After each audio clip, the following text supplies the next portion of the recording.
Alhamdulillah malam hari ini kita bisa bersilaturahim, kita bisa berkumpul insyaallah dalam niat yang baik dan perkumpulan yang baik. Mudah-mudahan sebagaimana Allah kumpulkan kita di tempat ini, di tempat yang mulia ini, Allah kumpulkan kembali kita di surganya Allah. Amin ya rabbal alamin. Para hadirin, mudah-mudahan dimuliakan oleh Allah Subhanahu wa taala.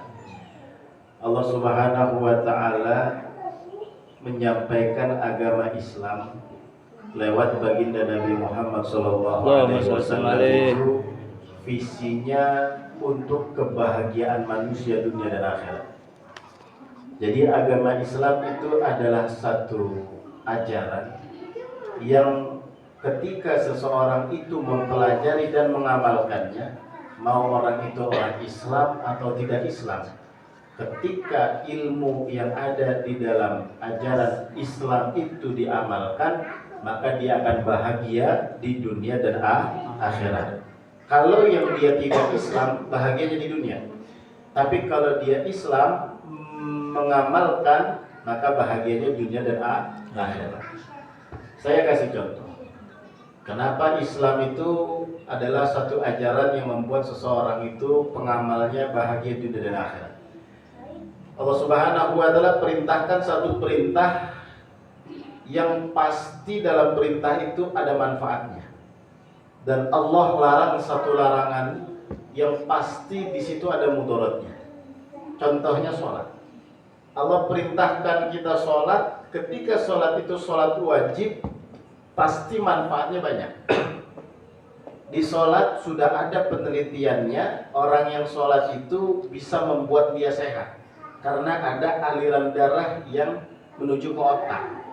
Kalau orang nggak sholat, apa alasannya dia mau aliran darahnya itu turun ke otak secara rutin? Apa dia mau salto tiap waktu gitu? Nah, nggak mungkin. Ada orang iseng salto mulu atau nge-gym, nggak semuanya orang nge-gym lah. Itu yang pertama. Kemudian dua, puasa. Puasa itu Allah wajibkan setiap 1 tahun 30 hari. Ketika itu perintahnya perintah wajib, pasti ada manfaatnya di dalam puasa. Apa manfaatnya? Dia akan menyehatkan tubuh dan lain sebagainya. Itu dari perintah yang wajib. Begitu pula sebaliknya, ketika Allah larang satu larangan, pasti ada mudaratnya. Contoh kecilnya, misal Allah larang kita untuk kotor atau buang sampah sembarangan, maka pasti ada mudaratnya. Siapa yang terkena mudarat ketika orang buang sampah kemudian terjadi banjir? Yang terkena mudaratnya tidak cuma yang buang sampah, boleh jadi dia nggak kena mudaratnya gitu. Itu satu. Kemudian yang kedua, ketika dia itu minum minuman keras atau narkoba, maka pasti ada mudaratnya. Minimal kesehatannya terganggu, kemudian nanti keuangannya terganggu, kemudian nanti punya dampak sosial, kemudian hal-hal yang lainnya gitu. Jadi Allah perintahkan satu perintah, maka kerjakan. Kalau kita mau benar-benar mengetahui, maka pelajari supaya semakin semangat kita menjalankan perintah. Pasti ada dampak positifnya. Begitu pula larangan. Setiap yang Allah larang itu pasti ada dampak mudaratnya gitu. Dan di muka bumi ini Allah Subhanahu wa taala ciptakan semuanya saling berkaitan. Ketika seseorang tidak menjalankan satu kewajibannya, maka nanti ada kaitan-kaitan yang lainnya. Contohnya kayak tadi. Misal ketika orang dia mabuk. Ketika dia mabuk, akalnya hilang. Ketika akalnya hilang, dia ganggu orang lain. Orang lain terganggu karena dia berkaitan. Kemudian orang lain itu misal ngadu lagi sama abangnya, ngadu lagi sama bapaknya, ditambah lagi masalahnya gitu. Jadi dengan satu masalah ini berkaitan terus-menerus, akhirnya menjadi satu mudarat. Nah, begitu pula kita hari ini, karena dunia udah saling berkaitan masalah yang ada, kita misal selaku orang tua yang jadi orang tua, kita misal yang jadi anak, kita misal yang persiapan mau jadi suami, itu kita pelajari tuh kewajiban-kewajiban kita. Allah wajibkan kita sholat, pelajari bab sholat. Allah wajibkan kita puasa, pelajari bab puasa. Ketika kita jadi suami, belajar bab suami. Ketika kita jadi istri, belajar bab istri, gitu. Ketika kita pengen punya anak, belajar bagaimana didik anak.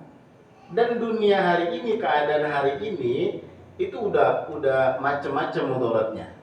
Nggak usah jauh-jauh, kita lihat aja Gitar Sasak begitu. Ya, nggak usah jauh-jauh, kita lihat aja Gitar Sasak. Itu kalau di depan rumah aja di majlis, baru kemarin ngomelin bocah upik lagi sudah.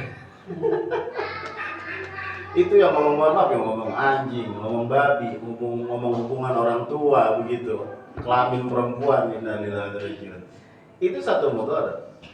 Ketika itu terdengar kepada kuping seseorang, apalagi anak kecil gitu, itu dia akan mudah untuk mengikuti.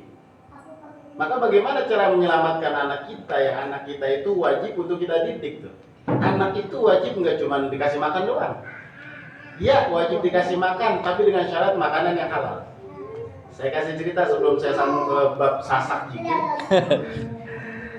Masih berkaitan dengan bulan Dzulhijjah. Bulan Dzulhijjah itu bulannya Nabi Ibrahim, cerita Nabi Ibrahim alaihissalam.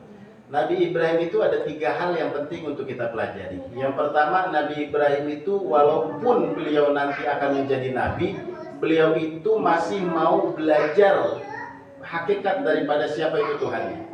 Di dalam Al-Quran ketika Nabi sedang mencari tahu hakikat Allah, Nabi Ibrahim melihat bintang, apakah ini Tuhan? Kemudian ketika bintang itu hilang, Nabi Ibrahim kagak mau. Kemudian lihat bulan. Ketika bulannya hilang, Nabi Ibrahim gak ngakuin bulan itu sebagai Tuhan. Ketika ada matahari, wah apakah ini Tuhan? Ini lebih besar. Tapi ketika hilang juga, maka tidak diakui oleh Nabi Ibrahim bahwasanya itu adalah Tuhan. Nabi Ibrahim yang Nabi, yang Rasul, yang kesibukannya lebih daripada kita, masih sempat ngaji tuh. Masih sempat mencari tahu, masih sempat mau tahu urusan akhirat. Masa kita yang bukan Nabi, yang bukan Rasul ngaji susah? Gitu. Kalau ngomong sibuk, Nabi Ibrahim juga sibuk emang. Iya. Kalau misalnya capek, Nabi Ibrahim ya semuanya capek. Tapi pinter-pinter kita aja. Ya, sekarang kan kata Bang Andre, sekarang udah ada YouTube, bisa ngaji dari YouTube. Hai, barusan. Itu yang pertama. Kemudian yang kedua, Nabi Ibrahim itu lama tidak dapat anak. Sekalinya dapat anak, Nabi Ibrahim kemudian terpisah jaraknya. Nabi Ibrahim di Palestina, Nabi Ismail sama ibunya di Mekah. Nah, Nabi Ibrahim ini sering bolak-balik Palestina Mekah. Untuk apa? Untuk memperhatikan tumbuh kembang anaknya Nabi Ismail. Bagaimana agamanya khususnya karena Nabi, bagaimana hal-hal yang dia dapat dalam urusan agamanya itu yang diperhatikan. Ketika itu diperhatikan, anaknya khususnya dalam urusan agama, nanti ada feedback dari anaknya.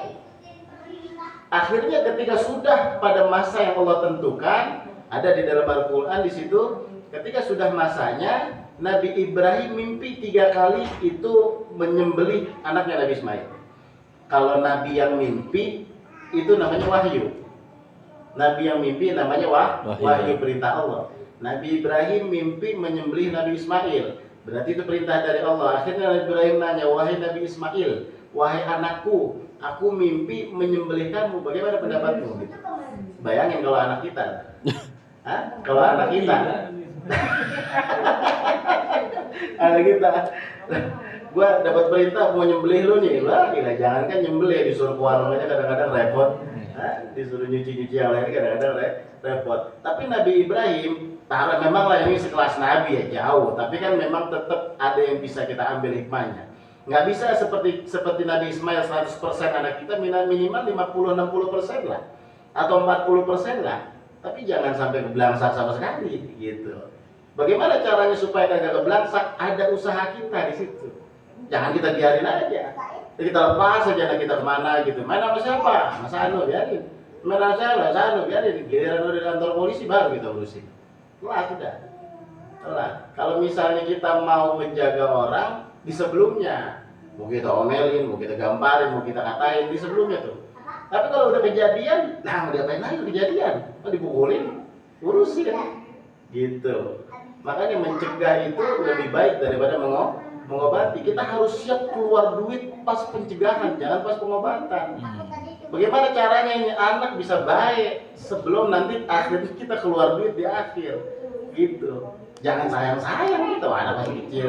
Jangan. harus wajib itu kita keluarin.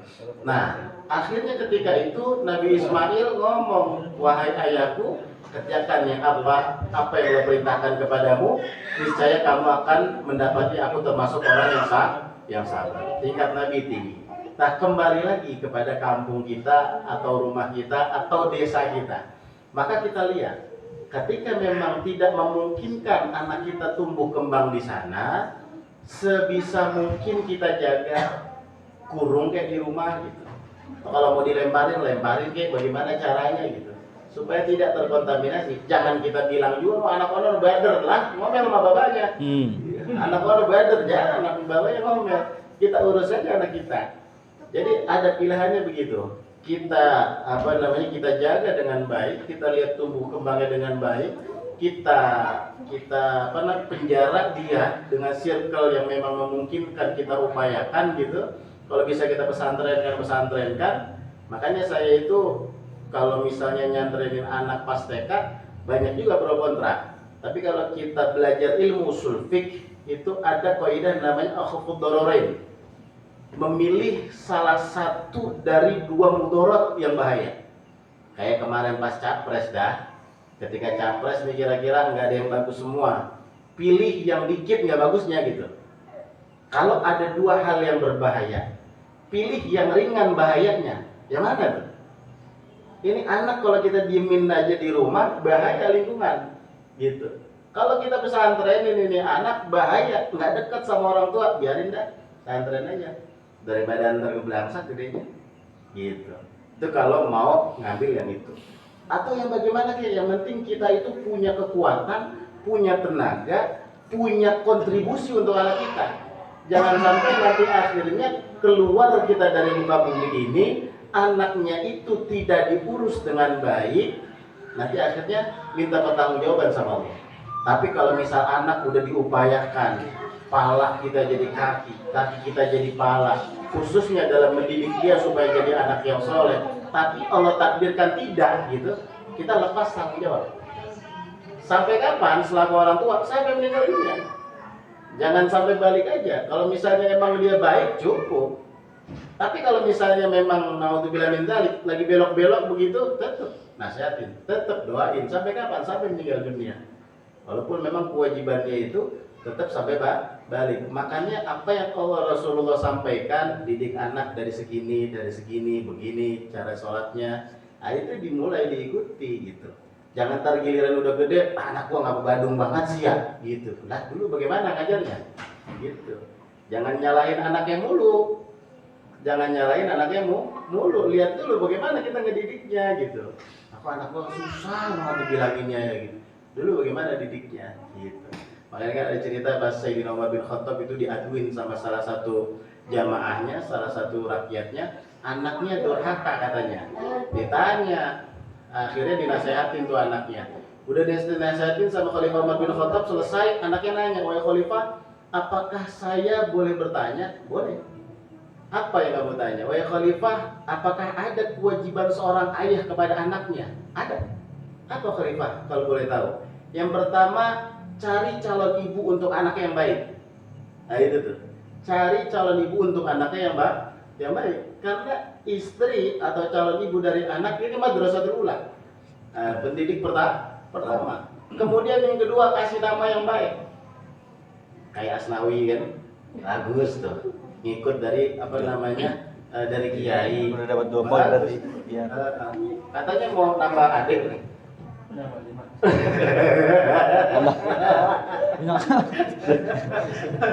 Kemudian yang ketiga katanya diajarin Quran. Terus anaknya ini ngadu, wahai Khalifah, orang tua saya, ayah saya satu pun kagak ada yang lakuin 3 tadi. Saya dapat ibu saya bukan dari sesuatu yang memang diupayakan gitu, artinya dipilih. Kemudian yang kedua, nama saya ini kagak ada arti apa-apa, jumlah kumbang kagak ada arti apa-apa. Iya, makanya kalau misalnya mau ngasih nama anak, pilih nama Nabi, nama sahabat Nabi gitu. Jangan pakai ngikutin nama artis yang susah-susah, mau ngapain sih? Kagak usah. Kemudian yang berikutnya, yang ketiga, saya nggak pernah diajarin Quran. Akhirnya Sayyidina Umar bin Khattab habis dapat penjelasan dari anaknya, ngadep kepada si bapaknya. Mukanya marah. Ngomong Sayyidina Umar, "Fulan, kamu ngomong tadi anakmu durhaka kepadamu. Maka ketahuilah sebelum anakmu durhaka, kamu sudah durhaka dulu sama anakmu." Ternyata ada orang tua yang durhaka. Tapi bab ini kita pakai buat diri kita selaku orang tua. Jangan kita pakai buat orang tua kita. Loh, saya durhaka begini gara-gara orang tua saya nih. Jangan. Makanya kalau kita ngaji, kita belajar, ada bab yang dipakai buat kita, ada bab yang dipakai buat anak kita. Sama kayak misal ada orang itu bakalan bakalan masuk surga walaupun dia itu ahli maksiat, ada hadisnya. Tapi bab yang itu jangan kita pakai. Itu langka persentasenya. Ada dalam hadis arba'in, orang yang suka maksiat tapi Allah takdirkan dia masuk surga, akhir hayatnya tobat masuk surga. Ada orang yang ahli ibadah, akhir hayatnya maksiat, akhirnya masuk neraka. Ada, persentasenya tipis gitu. Kalau orang yang maksiat akhirnya masuk surga, itu kita pakai buat orang lain. Artinya ketika orang lain misal hari ini dia pernah ketangkap polisi gara-gara narkoba, pernah mabok-mabokan, pernah melakukan maksiat, jangan kita judge dia itu ahli neraka. Enggak. Nggak boleh begitu hati kita. Cuman sekedar pertemanan boleh. Sahabat jangan, tetap harus kita jaga. Nah, buat kita yang mana? Biasanya orang yang ahli ibadah meninggalnya husnul khotimah. Jangan dibalik. Yang bab tadi buat orang diambil buat kita. Biarin gue maksiat aja. Ntar akhir-akhir gue masuk surga ya. Gitu. Gila, belum tentu. Itu buat yang beruntung aja itu, Pak. Persentasenya tipis gitu. Nah, jadi kesimpulannya itu kita selaku hamba Allah Subhanahu wa taala, kita ini jadi anak, kita ini jadi suami, kita ini jadi istri. Itu semuanya ada kewajiban-kewajiban yang harus kita ketahui. Kaitannya dengan apa yang harus kita kerjakan gitu. Sekedar kita mempelajari yang wajib-wajib, kita amalkan semaksimal mungkin yang kita bisa, sisanya minta ampun sama Allah, selesai kita. Kita kerjain kayak begitu sampai sambil nunggu mati, udah selesai. Tapi kalau kita nggak mau belajar, kita nggak mau tahu kewajiban kita selaku orang tua, nggak mau tahu kewajiban kita selaku suami, nggak mau tahu kewajiban kita selaku istri, ketika kita melakukan satu kesalahan, maka itu terhitung. Artinya itu akan berdampak masalah di dalam keluarga kita. Tapi kalau kita udah belajar, kita udah upayakan gitu, sisanya minta ampun sama Allah Subhanahu wa taala. Maka kesimpulannya sekali lagi, apa yang terjadi di muka bumi ini dari masalah-masalah yang ada itu karena kita orang Islam khususnya nggak mempelajari syariat dari kewajiban-kewajiban kita dan tidak mau mengamalkannya. Kita memohon kepada Allah, mudah-mudahan Allah berikan taufik kepada kita, Allah berikan kekuatan kepada kita untuk kita mau mempelajari kewajiban-kewajiban kita. Yang sunnah-sunnah kita tambah semampu kita agar kita menjadi orang-orang yang bermanfaat, khususnya untuk suami kita, untuk istri kita, untuk anak kita. Dan kita berdoa mudah-mudahan keluarga kita sakinah mawaddah warahmah. Amin. Mudah-mudahan anak-anak kita anak-anak yang sholihin dan sholihat. Dan mudah-mudahan kita semua dikumpulkan kembali di surganya Allah Subhanahu wa taala. Amin ya rabbal alamin. Al-Fatihah. A'udzu billahi minasyaitonir rajim. Bismillahirrahmanirrahim. Alhamdulillahi rabbil alamin. Arrahmanir rahim. Maliki yaumiddin. Iyyaka na'budu wa iyyaka nasta'in. Ihdinas shiratal mustaqim. Shiratal ladzina an'amta 'alaihim ghairil maghdubi 'alaihim waladdallin. Sebagai penutup, sebelum lupa